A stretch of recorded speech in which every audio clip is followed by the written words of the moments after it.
Jon Jones still hasn't shown real interest in fighting Tom Aspinall, and the MMA community is growing increasingly frustrated.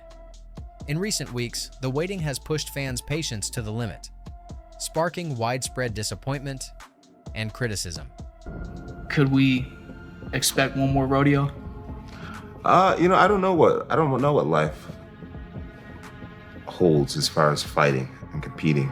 I do feel like I'll be a lifelong martial artist, whether I'm coaching others or taking exhibition matches or things like that.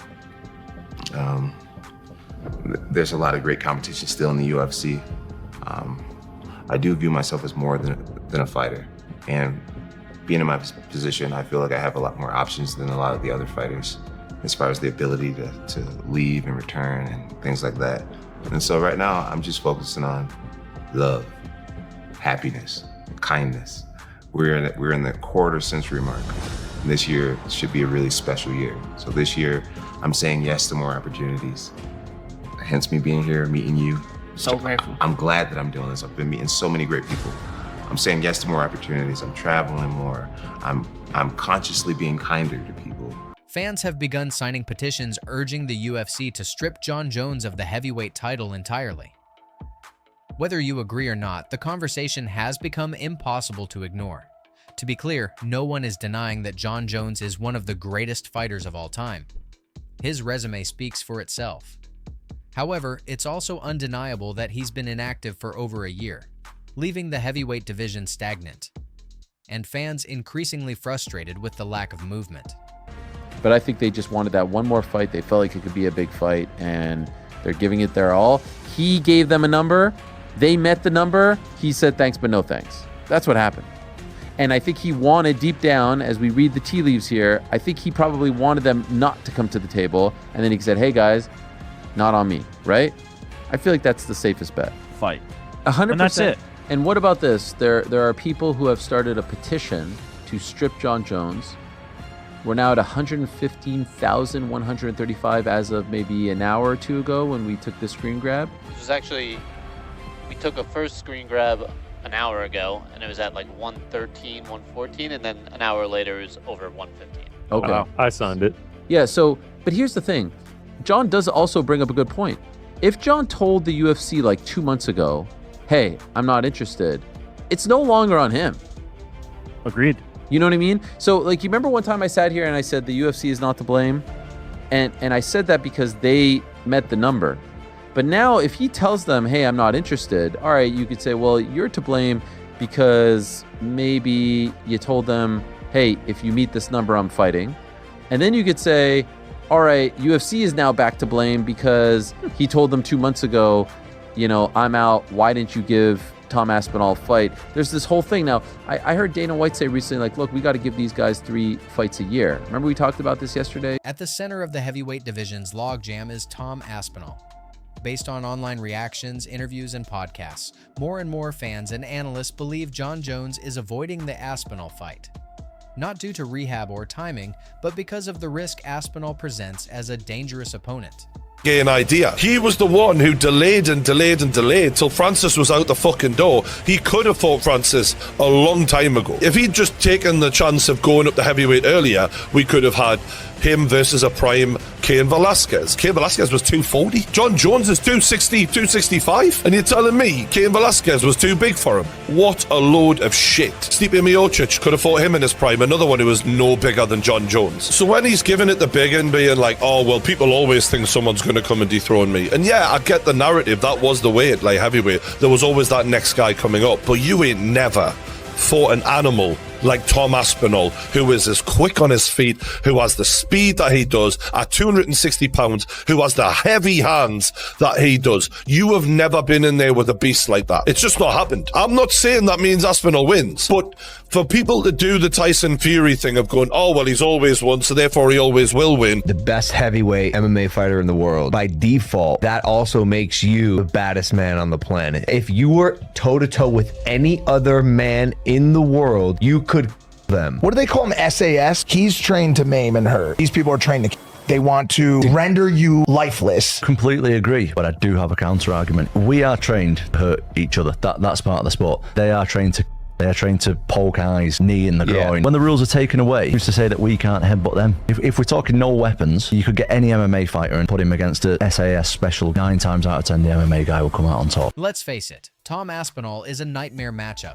He's younger, faster, and sharper. He moves like a middleweight, but hits like a heavyweight, with knockout power, elite grappling, and a calm, composed demeanor that makes him truly dangerous. If I'm being completely honest, I feel like Tom's been such an asshole that I don't want to do business with him. You know, it's just like his fans have been so annoying. And obviously you don't get this far in a career being affected by fans or whatnot, but he's just an asshole, you know, with his, you know, he's 30, so he's from this influencer generation where you hop online and the t-shirt sales and all that. I'm past that type of stuff. I'm like, bro, if you had a little bit more respect, then maybe we could have worked something out, you know, but I just don't even want to do business with him. You know, at the end of the day, this is a business, and fighting me gives him an opportunity to change his life forever. And I don't even want to give him the opportunity. Like he just played his cards wrong with me personally. And you know, I'm 3 years from being a 40-year-old grown man. You know what I'm saying? It's just like, the press conference, going through the whole shebang with him, I'd rather not do. Pereira on the other side, respectful, cool, barely says much. It's like, I'll do business with you. I would risk it all with a human being like you. You actually have the accolades to back up your shit. This other guy is just a big mouth who's hot today. There's been so many guys who's hot today who are just gone. You know, Sergey was in the same position not too long ago. Now he's starting to fall off already. I've just been around this sport too long to give a big mouth who's hot today the opportunity. Okay, so I feel like the narratives have been created that just truly aren't there. You can't duck a man that you were never scheduled to fight. It's like saying you got turned down by a girl who you never even hit on. You know what I'm saying? It's like me and Dana and Hunter have never sat down and talked about Tom Aspinall. He's never been on my radar. I mean, just a moment ago, it was him and Sergey that was fighting. Sergey could be in this position right now, and I would still be in the same place. I've beat people my whole career, and once I beat them, like the show just goes on. I get that Tom is an exciting fighter. I get that finally, after 16 years, we found somebody who's 7 years younger than me and 30 pounds bigger than me. Like, we finally found someone who may give me a great challenge. And everyone wants to see it so bad, but for me, it's like, what's in it for me? He changes nothing if I... Who's next big heavyweight star? Tom Aspinall, the guy who just won the interim title. He's phenomenal. And he is, again, the next the next advancement of the evolution of the sport. How so? Well, because he can do everything. That guy's got elite jiu-jitsu. He's got elite takedowns. His striking is outstanding. Like, I've seen a lot of heavyweight, even Francis, who's like the greatest, scariest power striker I've ever seen in the heavyweight division. No one's scarier than Francis. Francis does not move like Tom Aspinall. Tom Aspinall is significantly faster than every other heavyweight.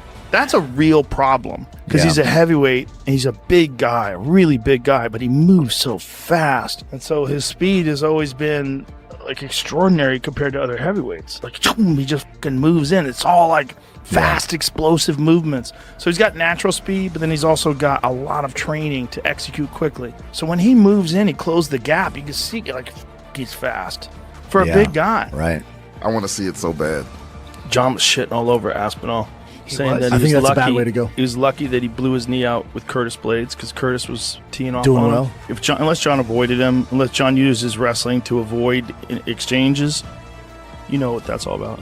Correct. It's called the Shop Shutdown. The Shop Shutdown. I saw a 7-part series on Cyborg. it. Yes. The Stipe fight, which is just like, it's a weird thing. Aspinall's an athlete, man. He's such a good athlete. Freak athlete. Very fast. Very fast for a heavyweight. So fast. Yeah, but we felt the same way about Cyril Gane, though. Yeah, but Cyril Gane doesn't have wrestling, doesn't have jiu-jitsu. Aspinall's like legit on the ground. Very legit on the ground. So legit that dad. his dad owned a jiu-jitsu gym. His dad's a black belt. He started doing jiu-jitsu at 2. Yeah, I'm interested to see how Aspinall is past the first round, right? Because we've seen him.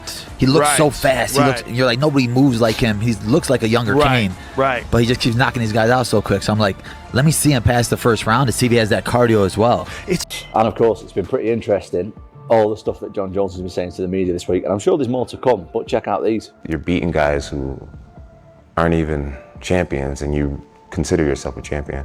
He's not a champion. So Jon said I need to fight more champions, but this is the problem I've got. Jon is the champion, and he won't fight me. And he says that he won't fight me because it's too much of a gamble. Aspinall to me is no difference than an Owen St. Prude or Dominic Reyes or Anthony Smith. They're like just another up and comer that's exciting right now. And I'm not into gambling my legacy for what's exciting. And Jon, if you're not into gambling your legacy, that to me sounds like you're scared of losing against me. Jon Jones's legacy is intact, and all the stuff he's saying has been this story that's been going on and on and on and on. But this one I could understand why it may have upset people, triggered people. Did you guys see on his IG Live, he was talking about the accusations that he is a duck, that he's ducking Tom Aspinall. Look, he's doing this reality show with Nathan Diaz in Russia, and I'm told that the money is just absurd. It's astronomical. Get paid, well-deserved, both legends of the game. I totally understand it. But here's the part that I very much disagree with him. It's not about you, Jon. It's not about you. It's not about your life. It's not about your story. If you want to enjoy your life, if you want to be a part of a reality show, if you want to take that money and delay things and hold someone else's dreams back from becoming a reality, that is ducking.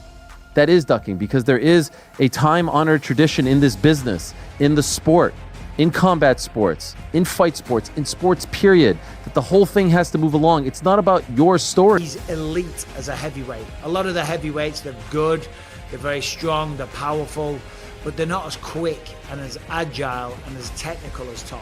Tom's the whole package. You know, he's like, there's a fighter called George St. Pierre, who's one of the greatest to ever do it.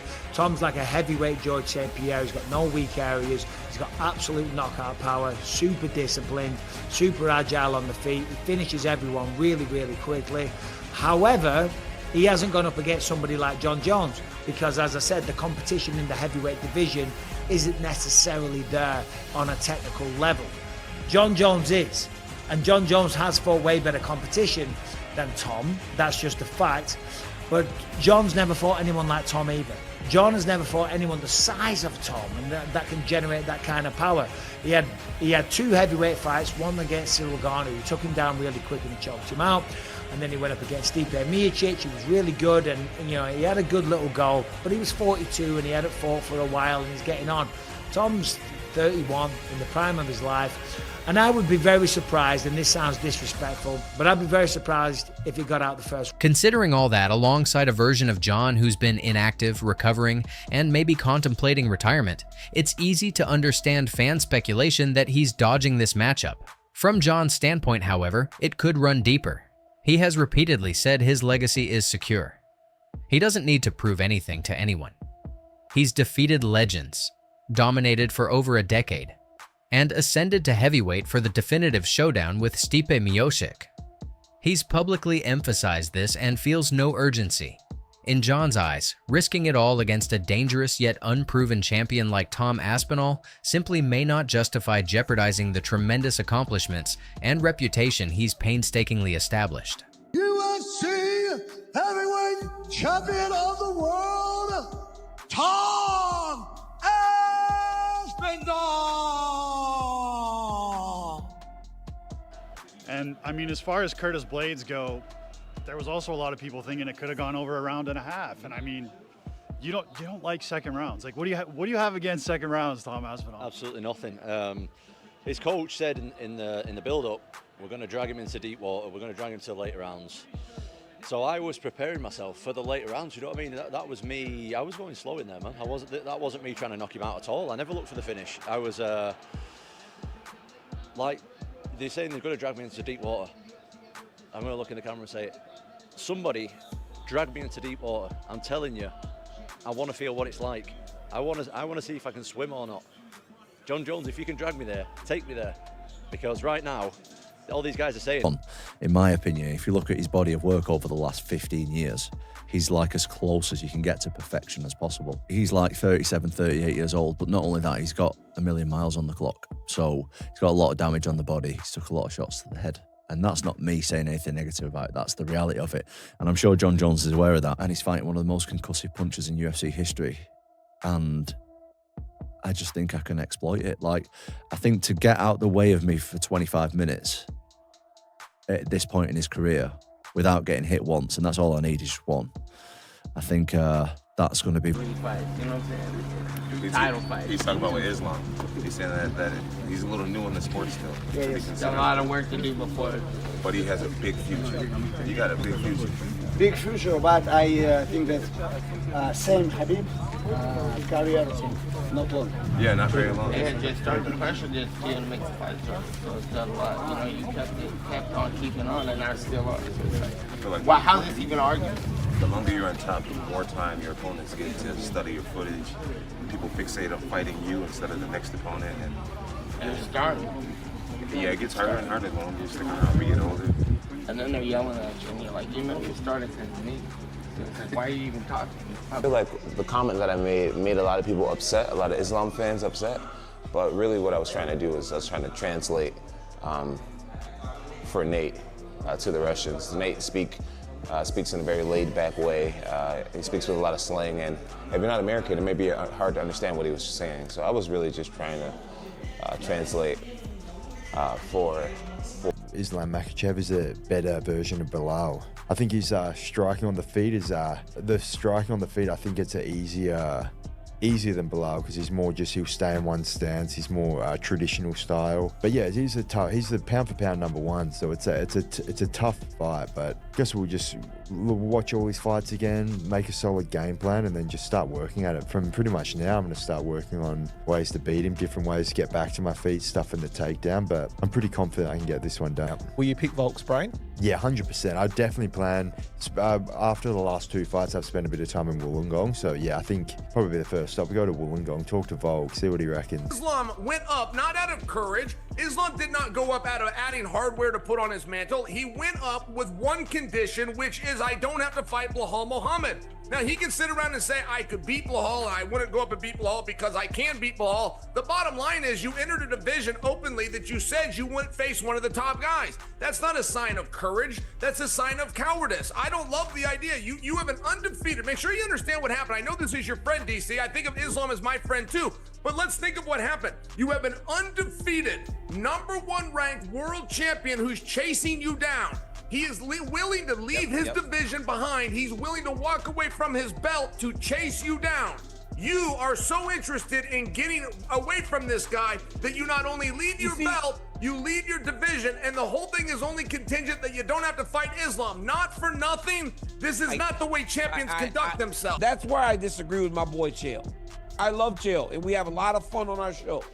But you can't call someone or say they have that type of behavior when they're doing that. And they've defended the belt multiple times. They've fought people on short notice. They've fought people coming up in weight class. They've done just about everything they can to show that they're willing to lay it on the line. We always talk about step on the line, step on the line, step on the line, steps on the line every single time. This is the first time that Islam has honestly put his wishes above what everybody else wants. Because when everybody else wanted him to fight Volk, he did it. When everybody was looking for him to fight Arman, and Arman couldn't, well, fight this guy who's number 5, Moicano.